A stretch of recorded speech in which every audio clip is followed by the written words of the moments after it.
Naranasan nyo na bang iwan kayo ng boyfriend nyo? Tapos, sa umaga, kailangan nyo mag-ayos, kailangan nyo mag-makeup. Kasi papasok kayo sa work. Okay, papasok kayo sa school. Pero di ba wala tayong gana? Kung pwede nga lang, huwag na tayong mag-makeup, huwag na tayong magsuklay, huwag na tayong basta huwag na tayong bumangon. Diba? Nakakainis kasi maging babae. Kasi kung hindi ka naman mag-aayos, syempre haggard ka naman. Iniwan ka na nga, haggard ka pa. Kaya today, kahit iniwan ako ng boyfriend ko, tuturuan ko pa rin kayo mag-makeup. Kahit iniwan na ako ng boyfriend ko, nagtuturo pa rin ako mag-makeup. Buti pa yung makeup, pwedeng ituro. Yung puso, hindi pwedeng turuan. Okay. As usual, syempre unahin natin, Super BB Cream. Baby?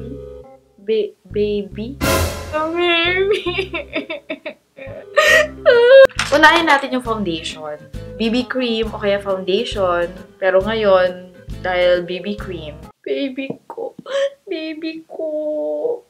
Miss na kayo. Michelle, tumigil ka. Pag nag-a-apply kayo ng BB cream, unahin nyo sa gitna. Blend, ganyan. Kasi yung BB cream, nasa kanya na lahat. Nasa akin naman lahat, di ba? Alam bang wala sa akin? Marunong naman ako mag-alaga. Binibigay ko naman sa kanya yung mga pangangailangan niya. Kahit nga hindi niya kailangan, binibigay ko. Nandiyan naman ako lagi sa tabi niya. Pero ba't iniwan pa rin niya ako? Siyempre, ang next dyan, concealer. Kung nalagay niyo na yung foundation niyo or yung BB cream niyo, concealer na yung susunod. Para takpan nyo yung mga eye bags nyo. Para naman hindi halatang lagi akong umiyak sa gabi. Kasi wala ka nang ibang ginawa, kundi pa iyakin ako. Siyempre, dapat iset nyo na yung foundation nyo tsaka yung concealer para hindi mawala. Buti pa pala yung foundation nasiset para hindi mawala. Ikaw, nawala ka na lang sa akin bigla. Okay, so ang gagamitin kong powder ngayon is tong Lasting Perfection. Lasting Perfection? Eh, wala namang perfect eh. Hindi ka tayo perfect, diba? Iniwan mo nga ako, diba? Walang lasting, walang naglalast sa mundo, walang forever. Pag-aayusin mo yung eyebrows mo, yun na nga sabi ko, dapat pantay, diba? Pantay? Bakit hindi pantay yung pagmamahal namin sa isa't isa? Parang mas mahal ko yata siya. Okay lang, tiniis ko yun. Sanay naman ako eh. Alam ko naman. So pagkatapos ng eyebrows, lalagyan mo ng eyebrow mascara para pumantay yung kulay ng hair mo sa kulay ng eyebrows mo. Ngayon, gagamitin ko tong Gimme Brow. Gimme Brow? Hindi ba pwedeng Gimme Love? Apply lang. Hanggang sa pumantay yung kulay. Pero ba't parang mas madilim to? Sa bagay, sabi mo nga sa akin dati, nagdidilip yung paningin mo pag nakikita mo ko. Pero okay lang, kasi mahal kita. Siyempre, pagkatapos ng eyebrows, yung eyeshadow naman. Kumuha ka lang ng brown eyeshadow, tapos yung blending brush. Pakonti-konti lang, dahan-dahan lang, kasi pag nasobrahan, pangit. Hindi maganda. Tulad ng pagmamahal ko sa'yo, nasobrahan. Kaya ngayon, ako yung nasasaktan. Blend. Pakonti-konti lang. Siyempre, dapat pantay ulit. Pantay yung kabila, tsaka yung kabila. Pantay sila pareho. Wow! Ang ganda ng pagkakablend ng eyeshadow ko. Buti pa yung eyeshadow nagbe-blend. Tayo hindi.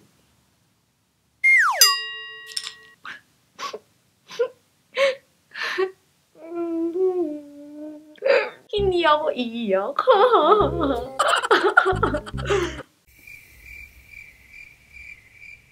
So, pag okay na yung eyeshadow, pwede ka nang mag-move sa next step, which is yung black eyeliner.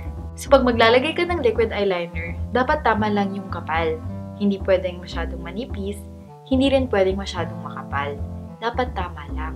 Kasi, kung masyadong makapal, wala na kayong pinagkaiba ng eyeliner ko. Makapal yung mukha mo, makapal yung eyeliner ko. Yan. Matulis, di ba? Parang yung ice pick na gagamitin kong pangbutas ng tiyan mo pag nakita kita. Siyempre, pagkatapos ng winged eyeliner, gusto kong mag-false eyelashes. Naalala ko tuloy nung naglaro tayo ng Truth or Dare. Ang pinili mo, Truth. Kaya tinanong kita, mahal mo ba ako? Sabi mo, ay sige, hindi na. Dare na lang. Kinis mo naman ako nun, di ba? Kaya okay lang din. Kahit dare. Dapat maganda yung pandikit mo ng false eyelashes. Kasi, kung hindi maganda, mahuhulog yung false eyelashes. Parang nung nahulog ako sa hagdan. Tapos hindi mo man lang ako sinalo. Tinawanan mo pa ako. Sabi mo, tanga-tanga ko. Pero okay lang. Kasi nga, di ba, mahal kita. Kaya okay lang. So, pagkatapos niyan, syempre, maglalagay ka na ng mascara. Yung mascara kasi, pangpakapal, tsaka pampahaba ng lashes. Pampahaba? Buti pa pala yung lashes ko. Mahaba yung sayo. Pero okay lang yun, kasi nga mahal kita. Yan. Cute! So ngayon, syempre, tapos na tayo sa eye makeup. Mag-move on na tayo sa blush. Ang blush na gagamitin ko ngayon is tong Sephora Colorful Blush. Ang shade ay Oh My Gosh. Oh my gosh. Wala na kami.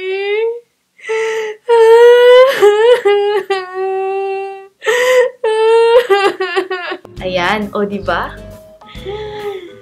Para na tuloy ulit ako may buhay. Kasi nung iniwan mo ko, para akong namatay. So, after ng blush, dapat mag-contour ka na. Kasi, pag magko-contour ka, papayat yung mukha mo. Kasi diba, yung mga lalaki, gusto nila yung girlfriend nila sexy. Naalala ko tuloy nung kami pa. Hindi kaya ako kumakain nun. Paano ba naman kasi? Sabi niya sa akin, Hoy, magpapayat ka nga. Ang taba-taba mo. Ang laki-laki ng bilbil mo. Hindi nakakasya sa yung shorts mo. Magpapayat ka. Kaya nung kami, hindi na lang ako kumakain. Pinapanood ko na lang siyang kumain. Umiinom na lang ako ng tubig. Kaya kahit nahihilo na ako nun, tinitis ko yun Pero hindi ka nila iwan. Dapat magpapayat ka daw. Tingnan mo tuloy ako. Siguro hindi siguro ako pumayat kaya niya ako iniwan. Kaya siguro kulang yung contour ko. So pagkatapos ng contour, syempre magli-lipstick ka na. Konting ganun lang, konting apply lang, tapos mag-pink lang ng konting lips mo, okay na. So ngayon, ang gagamitin kong lipstick is itong MAC. Ang shade niya ay Please Me. Matte. Matte yung finish niya. Matatamaan siya sa akin pag nakita ko siya. At matatamaan ko yung pagmumukha ng babaeng kasama niya.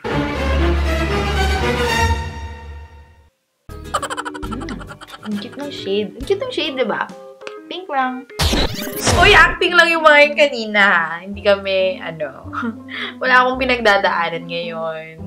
Kasi nga, inspired dito dun sa movie na Always Be My Babe. Always Be My Maybe. Ayun, Always Be My Maybe.